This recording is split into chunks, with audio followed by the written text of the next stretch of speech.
ನಿರಾಕಾರ ಗುರು ಗುರುರೇ ನಿರ್ಗುಣ, ಗುರು ಸೃಷ್ಟಿಕಾರ ಗುರು ವಿಶ್ವಂಬರ, ಗುರುವಿನ ವೀಣ ನರ ನಾರಾಯಣ, ಗುರು ಚರಿತಾಸೆ ಕರ ಪಾರಾಯಣ.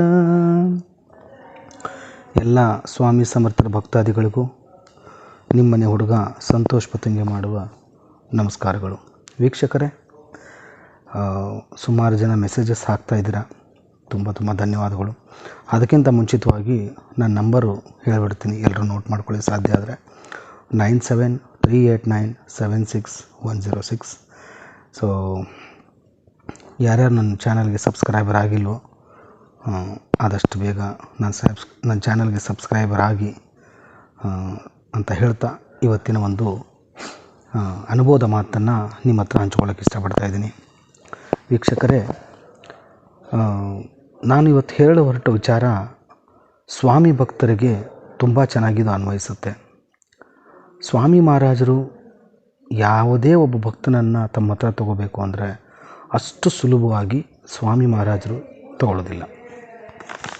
ಅಷ್ಟೇ ಪರೀಕ್ಷೆಗಳು ಇರ್ತವೆ ಮಹಾರಾಜರ ದಾರಿಯಲ್ಲಿ, ತುಂಬಾ ಕಠಿಣ ಪರೀಕ್ಷೆಗಳು ಇರ್ತವೆ.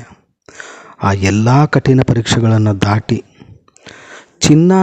ಒಬ್ಬ ಚಿನ್ನ ಮಾಡುವಂಥ ಕಾರ್ಮಿಕ ಎಷ್ಟು ಅದನ್ನು ಬೆಂಕಿಯಲ್ಲಿ ಬೆಂಸಿ ಒಂದು ಸುಂದರವಾಗಿರ್ತಕ್ಕಂಥ ಆಕೃತಿಯನ್ನು ಕೊಟ್ಟು ಕತ್ತಲ್ಲಿ ಹಾಕಿಸಿ ಅದನ್ನು ಜನರು ನೋಡಿ ತುಂಬ ಚೆನ್ನಾಗಿದೆಯಲ್ಲ ಅನ್ನೋ ಮಟ್ಟಕ್ಕೆ ಒಂದು ಚಿನ್ನನ ಯಾವ ಥರ ಸುಡ್ತಾರೋ ಆ ಥರ ಒಂದು ಮನುಷ್ಯನ ಕಷ್ಟ ಕೊಟ್ಟು ಅವನಿಗೆ ಸ್ವಾಮಿ ಮಹಾರಾಜರಿಗೆ ಗೊತ್ತಿರುತ್ತೆ, ಇವರೇ ನನ್ನ ಭಕ್ತರಾಗಬೇಕು. ಪೂರ್ವಜನ್ಮದ ಪೂರ್ವಾಪರ ಕರ್ಮದ ಬಗ್ಗೆ ಎಲ್ರಿಗೂ ಗೊತ್ತಿರೋ ಮಾತೆ. ಸ್ವಾಮಿ ಮಹಾರಾಜರು ಅವ್ರ ಬಗ್ಗೆ ಎಷ್ಟು ಹೇಳಿದ್ರು ಕಡಿಮೆ. ಓಕೆ, ಸೊ ಹೀಗಿರೋ ಟೈಮಲ್ಲಿ ಸ್ವಾಮಿ ಮಹಾರಾಜರಿಗೆ ಇವನಿಗೆ ಏನು ಕೊಡಬೇಕು, ಏನು ಕೊಡಬಾರ್ದು, ಯಾವ ಸಮಯದಲ್ಲಿ ಕೊಡಬೇಕು, ಇವನಿಗೆ ಎಷ್ಟರ ಮಟ್ಟಿಗೆ ಕಷ್ಟ ಕೊಡಬೇಕು ಅನ್ನೋದು ಮಹಾರಾಜರಿಗೆ ತುಂಬ ಚೆನ್ನಾಗಿ ಗೊತ್ತಿರುತ್ತೆ. ಎಕ್ಸಾಂಪಲ್ ಹೆಂಗಿರುತ್ತೆ ಗೊತ್ತಾ? ಒಬ್ಬ ಡಾಕ್ಟ್ರು ಒಬ್ಬ ಪೇಷಂಟ್ ಬರ್ತಾರೆ, ಕ್ಯಾನ್ಸರ್ ಗಡ್ಡೆ ಆದಾಗ ಆ ಕ್ಯಾನ್ಸರ್ ಗಡ್ಡೆ ಅನ್ನೋದನ್ನು ತೆಗೆದುಬಿಟ್ರೆ ಆ ಒಂದು ಮನುಷ್ಯ ತುಂಬ ಚೆನ್ನಾಗಿ ಜೀವನ ಸಾಗಿಸ್ಕೊಂಡು ಹೋಗ್ತಾನೆ. ಅದೇ ಆ ಕ್ಯಾನ್ಸರ್ ಗಡ್ಡೆ ಇಟ್ಕೊಂಡು ತುಂಬ ನೋವು ತಿನ್ಕೊಂಡು ಜೀವನ ಪರ್ಯಂತ ಅನುಭವಿಸೋವರೆಗೂ ಡಾಕ್ಟ್ರು ಅದನ್ನು ಕ್ಯಾನ್ಸರ್ ಗಡ್ಡೆನ ಹೊರಗಡೆ ತೆಗೆದಾಗ ನಿರ್ಲಿಪ್ತವಾಗಿ ಜೀವನ ಮಾಡ್ತಾನೆ. ಅದೇ ಥರ ನಾವು ಮಾಡಿರ್ತಕ್ಕಂಥ ಕರ್ಮದ ಹುಂಡಿಯನ್ನು ಮಹಾರಾಜರು ಕರಗಿಸಿ ನಮ್ಮ ಜೀವನದಲ್ಲಿ ನಮ್ಗೆ ಏನು ಕೊಡಬೇಕು, ಯಾವಾಗ ಕೊಡಬೇಕು, ಆ ಸಮಯದಲ್ಲಿ ಕರೆಕ್ಟಾಗಿ ಕೊಟ್ಟು ನಮ್ಮ ಜೀವನನ ಉದ್ಧಾರ ಮಾಡ್ತಾರೆ. ವನವಾಸ ಅನ್ನೋದು ರಾಮನಿಗೆ ತಪ್ಪಿಲ್ಲ, ಅಂಥದ್ರಲ್ಲಿ ನಾವು ಸಾಮಾನ್ಯ ಮನುಷ್ಯರು. ಇನ್ನು ನಮಗೆ ಬಿಡೋಕ್ಕಾಗತ್ತಾ? ನಾವು ಮಾಡಿರ್ತಕ್ಕಂಥ ಕರ್ಮ ಅದನ್ನು ನಾವು ಅನುಭವಿಸ್ಲೇಬೇಕು.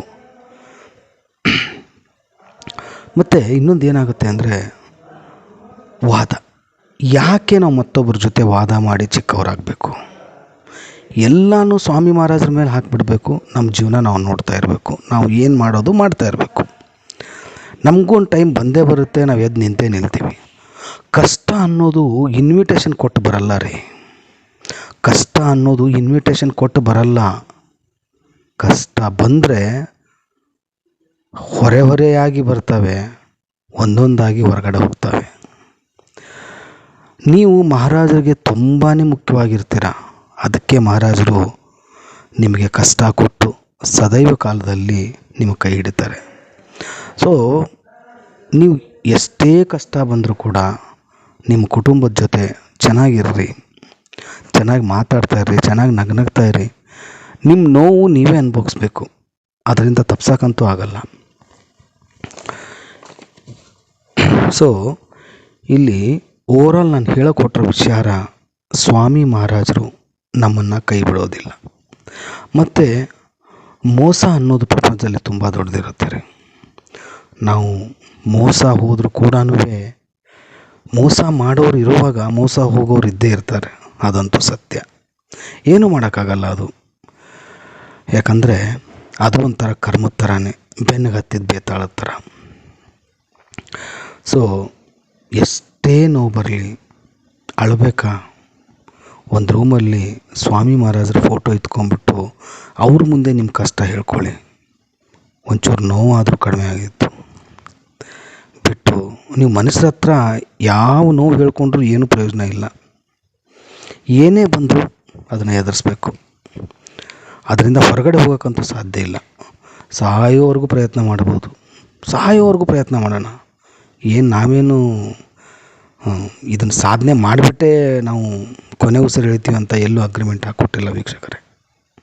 ಪ್ರಯತ್ನ ಮಾಡೋಣ, ಏನೂ ಬೇಡ, ಬಂದಿದ್ದು ಬರಲಿ, ಸ್ವಾಮಿಯ ನಾಮಸ್ಮರಣೆ ಹೊಂದಿರಲಿ. ಎಂಥದೇ ಕಷ್ಟ ಬರಲಿ ರೀ, ಅದನ್ನು ಮಹಾರಾಜರ ಮುಂದೆ, ಮಹಾರಾಜರೇ ನನಗೆ ಈ ಥರ ನೋವು ಬಂದಿದೆ, ದಾರಿ ತೋರಿಸಿ. 10 ಬೀಳುವಂಥ ಏಟು ಒಂದಾದರೂ ಬಿದ್ದು ಹೋಗುತ್ತೆ, ಮಹಾರಾಜರು ನಮ್ಮನ್ನು ಕಾಪಾಡ್ತಾರೆ.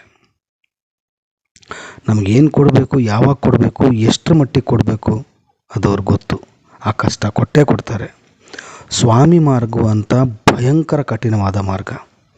ಇದರಲ್ಲಿ ನಿಲ್ಲೋದು ಕಷ್ಟ, ನಿಂತ ಮೇಲೆ ಜಯಿಸಿ ಸಾಧನೆ ಮಾಡಿ ಬರೋದು ಪಕ್ಕಾ 100%.